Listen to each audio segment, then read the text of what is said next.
அரிசி, உளுந்து எதுவுமே ஊற வைக்க தேவையில்ல. 5 மினிட்ஸில் பன் தோசை பேட்டர் ரெடி ஆயிரும். கடையிலேருந்து மாவு வாங்கிட்டு வரதுக்குள்ளே வீட்டிலேயே சட்டுன்னு ரெடி பண்ணிடலாம். இது சாஃப்ட் மட்டும் இல்லைங்க, இந்த தோசை டேஸ்ட்டும் ரொம்ப ரொம்ப சூப்பராக இருக்கும். அதுக்கு ஒரு மீடியம் சைஸ் உருளைக்கிழங்க தோல் சீவி மிக்சியில் சேர்த்துக்கோங்க.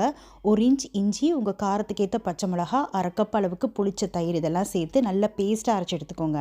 இப்போ ஒரு மிக்சிங் பவுலில் 1 கப் அளவுக்கு ரவை, 1/4 கப் கடலை மாவு, நம்ம அரைச்ச பேஸ்ட்டு, மிக்சி அலசி கொஞ்சமாக தண்ணியும் சேர்த்து நல்லா கலந்து விட்டுக்கோங்க.